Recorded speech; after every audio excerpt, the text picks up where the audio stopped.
Alléluia. Nous sommes des lumières. Alléluia. Gloire au Seigneur.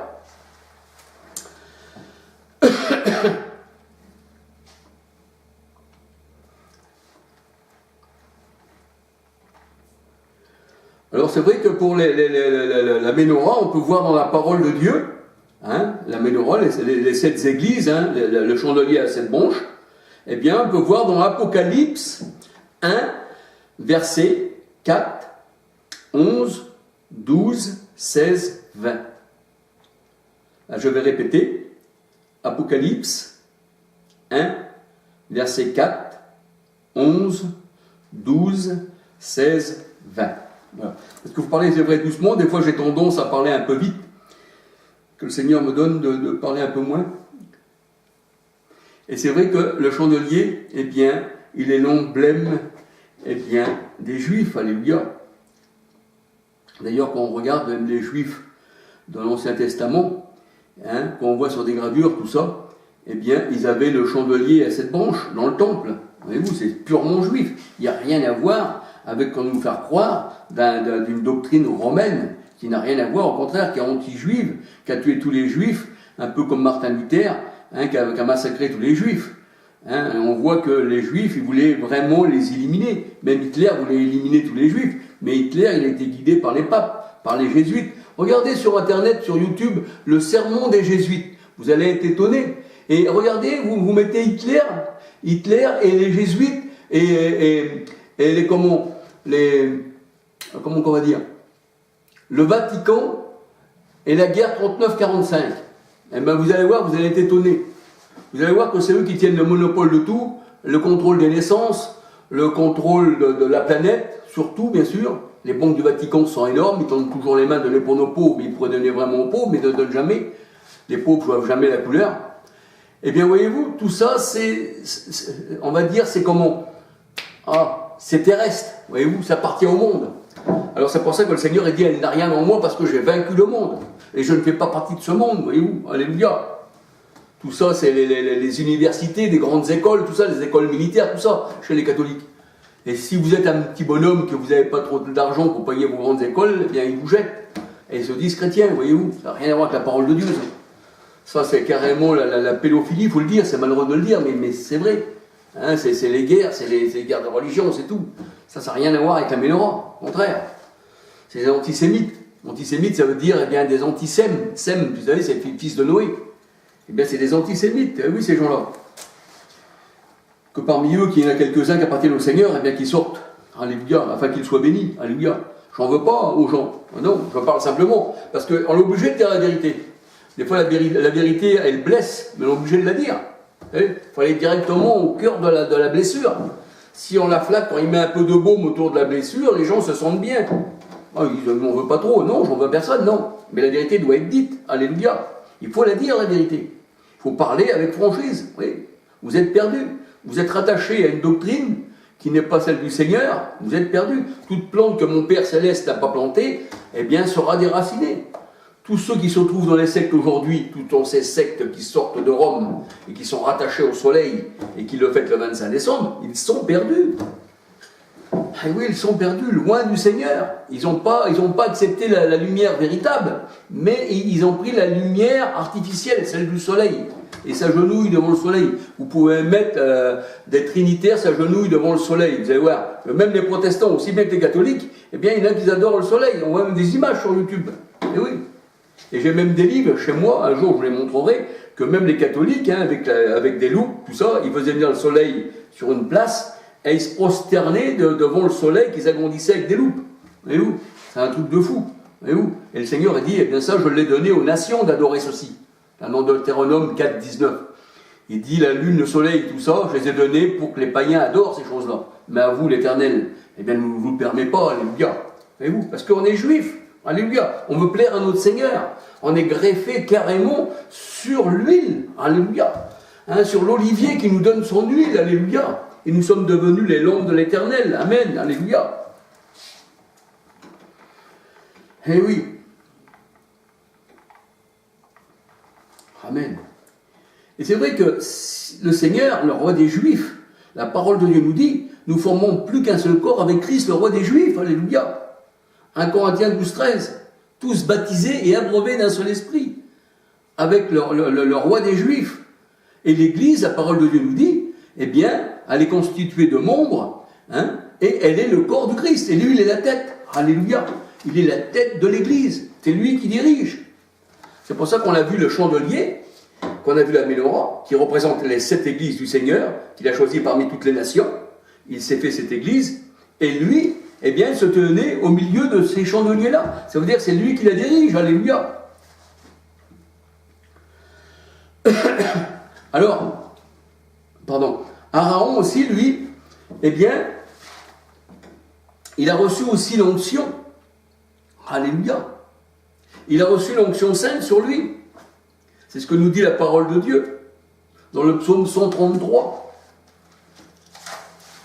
L'huile coulait sur la tête d'Aaron, sur sa barbe et sur ses vêtements.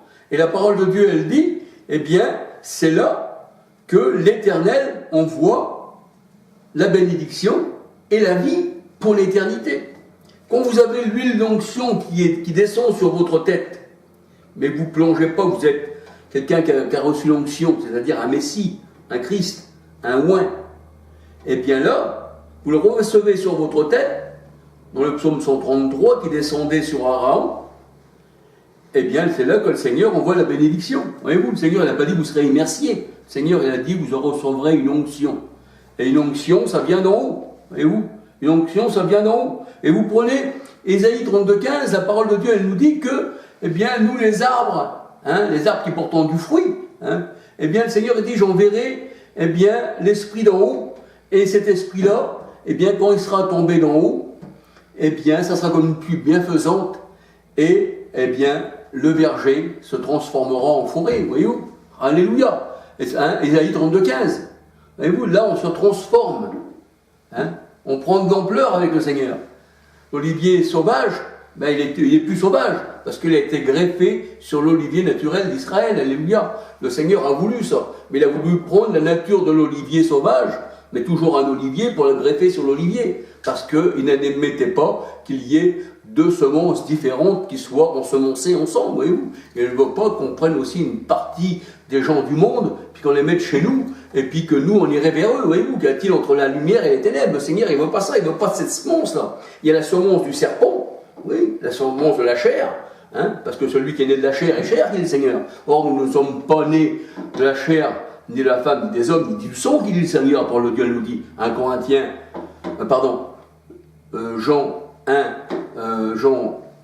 1, verset 12-13. On n'est pas né ni du sang, ni de la chair, ni des hommes, ni de la volonté d'un homme, mais on est né de Dieu, voyez-vous.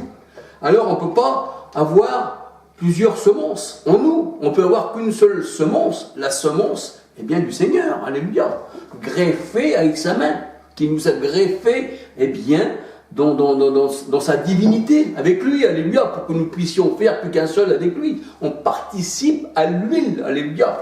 Et il est notre huile parce qu'il fait luire notre face. Alléluia. Et c'est à la montagne des Oliviers que Christ a posé ses pieds. Eh oui, le Seigneur, il a posé ses pieds à la montagne des Oliviers. Alléluia. Dans Zacharie 14, versets 4-5. Voyez-vous ? Là, le Seigneur, dans ce symbole-là, un peu, c'est comme si qu'il allait visiter ses enfants. Alléluia. Zacharie 14, versets 4-5. Et tous ces saints avec lui, la parole de Dieu nous dit. Zacharie 14, verset 4-5. Et là, eh bien, nous voyons que le Seigneur Jésus-Christ, eh bien, là, quand il parlait du temple, eh bien, il était assis, eh bien, sur le mont des Oliviers, avec tous ses disciples qui lui posaient des questions. Marc 13, verset 3. Marc 13, verset 3. Et le Seigneur, il dit qu'il nous emmène dans un pays spirituel. Voyons, on marche par la foi, on ne marche pas par la vue. Dans un pays spirituel, c'est ça le spirituel. Alors le Seigneur a dit, je vous emmène dans un pays de vin, parce que le vin réjouit le cœur de l'homme. Le vin, c'est la vigne du Seigneur aussi. Or, la vigne du Seigneur, c'est Israël. Israël, c'est la vigne du Seigneur, alléluia. Alors dans un pays de vin, de vigne, un pays d'olivier et d'huile, alléluia. C'est ça la bénédiction du Seigneur. Un pays de miel, là où coule le miel, alléluia. Voyez-vous ? Un pays de bénédiction. Alléluia. Voyez-vous ça? Mais ça, c'est merveilleux. Quand le Seigneur nous prend, c'est pas pour nous laisser stériles, eh bien c'est pour nous bénir, c'est pour nous donner spirituellement toutes les bonnes choses. Alléluia. Alors on peut lire ceci dans 2 Rois 18, verset 32. 2 Rois 18, verset 32. Deutéronome 8, verset 7, 8, 9, 10. Deutéronome 8, verset 7, 8, 9, 10. Alléluia. J'avais voulu parler encore de cette feuille d'olivier que la colombe, qui représente encore l'Esprit Saint, alléluia. Eh bien, au temps de Noé, cette colombe est partie, elle est revenue, et elle avait dans son bec une feuille d'olivier.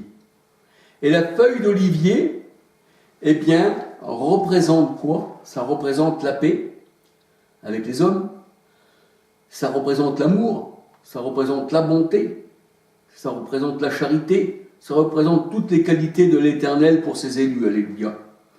Et tout ça représente aussi tout ce que les élus aussi peuvent avoir aussi, eh bien, pour son prochain. Alléluia. C'est pour ça que le Seigneur, il dit, on reconnaîtra que vous êtes mes disciples à l'amour que vous avez les uns pour les autres. Alléluia.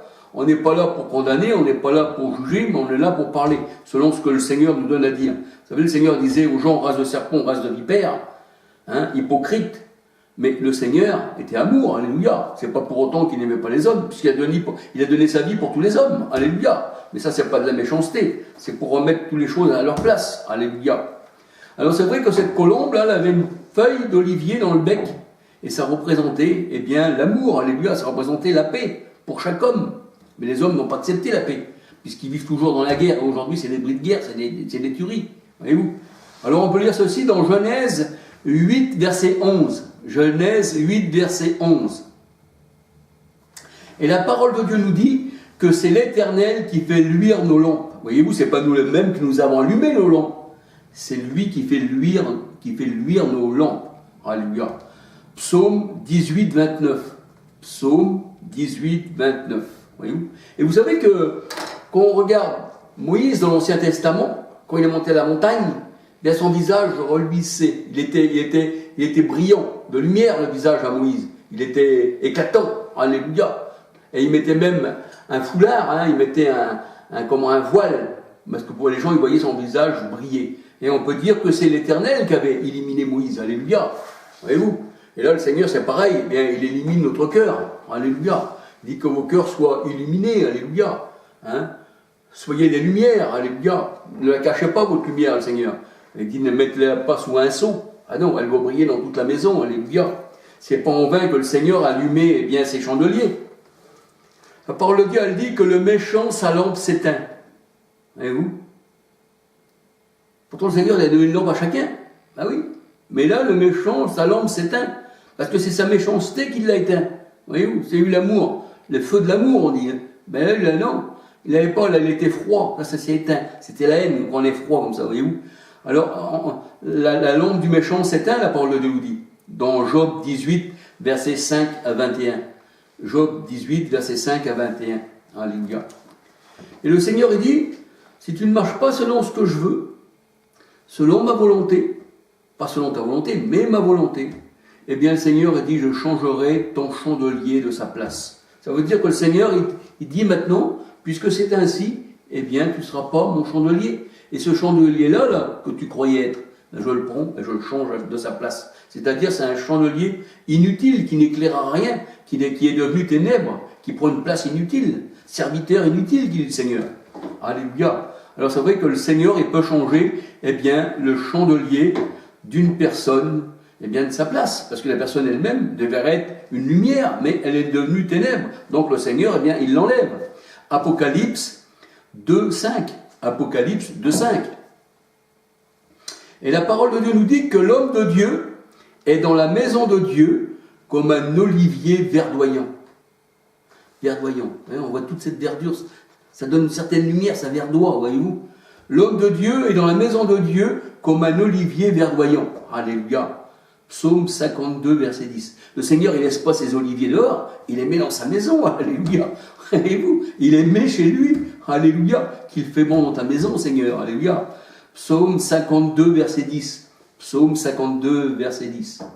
Et la parole de Dieu nous dit encore eh bien, que les fils de cet homme, qui est un olivier, eh bien, ses enfants aussi, à lui, à cet homme, eh bien, sont comme des plants d'olivier à sa table, autour de sa table. Le Seigneur a dit, tes enfants seront comme des plants d'olivier autour de ta table. Alléluia. Ça veut dire que si c'est des plants d'olivier, ça veut dire que tu les as enseignés selon la parole de Dieu. Tu les as greffés sur le chandelier à cette branche qui fait partie d'Israël. Alléluia. Elles sont des plants d'olivier, tu les as enseignés tels qu'ils devaient être enseignés. Alléluia. Le Seigneur, il dit, on enseigne la voie droite à l'enfant tant qu'il est enfant, et ensuite il ne s'en dégagera pas quand il sera plus grand. Alléluia. Vous savez, c'est comme un tuteur qu'on met aux arbres. Eh bien, il ne faut pas qu'il penche. Une fois qu'il a pris le pli, eh bien, même si on met un tuteur, un morceau de bâton pour le redresser, ça ne va pas. Il faut le mettre quand il est petit. Il faut mettre le morceau de bâton, le mettre. Et l'arbre, il suit le bâton et il devient droit. Mais c'est pareil. Le Seigneur, il dit, châtie ton enfant, il ne mourra pas. Elle sera un plant d'olivier à ta table, autour de ta table. C'est ce qu'il dit le Seigneur. Alléluia. L'homme est comme un olivier verdoyant. Et ses enfants sont des plants d'olivier autour de sa table. Mais c'est pas beau. Alléluia. Psaume 128, verset 3. Psaume 128, verset 3. Alléluia. Pour en revenir, les élus du Seigneur ne sont pas immersiers. Vous savez, quand je parle des grandes eaux du monde, dans mes vidéos, eh bien, on voit ce que ça représente. Mais là, le Seigneur, il n'a pas fait de nous des immersiers, mais le Seigneur a fait de nous, eh bien, un peuple oint, un peuple qui a reçu l'onction. Et la parole de Dieu nous dit que l'Éternel, eh bien, nous a donné l'onction d'une huile fraîche, une huile d'olive, qui lui-même est l'olivier. Alléluia. Psaume 92, verset 11. Psaume 92, verset 11. Et on peut regarder l'Ancien Testament, tous les rois, tous les prophètes ont bénéficié de cette huile d'onction. Alléluia. 1 roi 19, verset 16. 1 roi 19, verset 16. Psaume 133, Aaron aussi a bénéficié. Alléluia. Et la parole de Dieu, elle dit que l'onction se faisait sur la tête. Voyez-vous? L'onction se faisait sur la tête. Lévitique 8, verset 10-12. Lévitique 8, verset 10-12. Vous avez aussi le psaume 23, verset 5. Psaume 23, verset 5. Et le psaume 89, verset 21. Psaume 89, verset 21. Et David aussi, il a reçu l'onction d'huile. L'huile était mise dans une corne. Le prophète mettait de l'huile dans la corne et déversait sa corne, eh bien, sur la tête de celui qui était consacré par l'huile d'onction. Alléluia.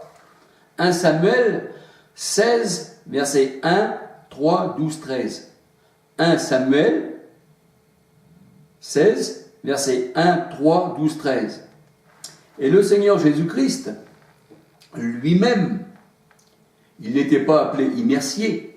Vous savez que plus de 550 fois, il est écrit dans la parole de Dieu que nous sommes un peuple oint, un peuple qui avons reçu l'onction, mais jamais une fois dans la parole de Dieu, il est dit que nous sommes un peuple immersier. Jamais, ça n'existe pas. Voyez-vous? Et c'est vrai que le Seigneur Jésus, lui, il a appelé le Christ, le Messie, le oint, voyez-vous, dans la parole de Dieu. Et on retrouve ceci dans Jean 1, verset 41.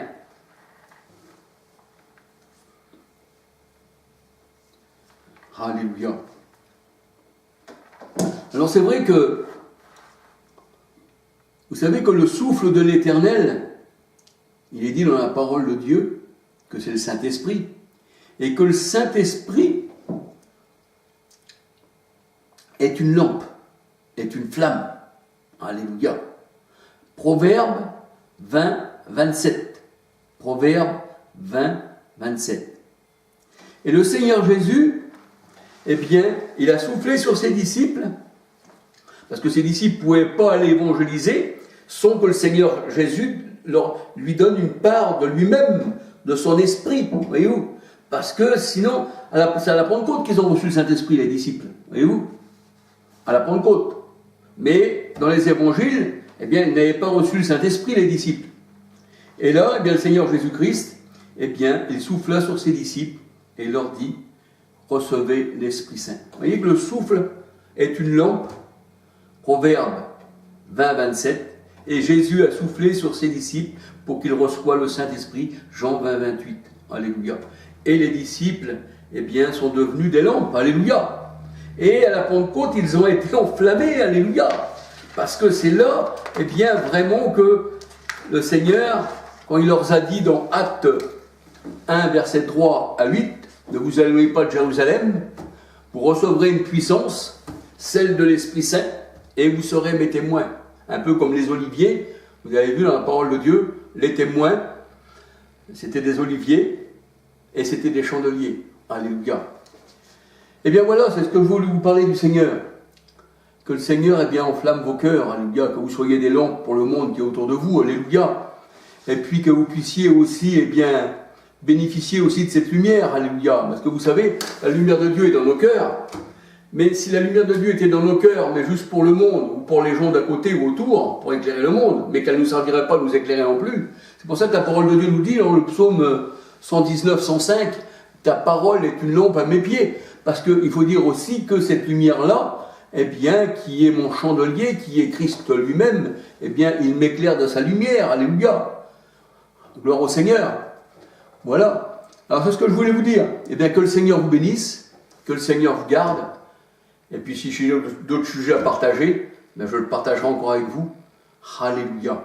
Amen. Gloire au Seigneur. Alléluia. Soyez bénis. Amen.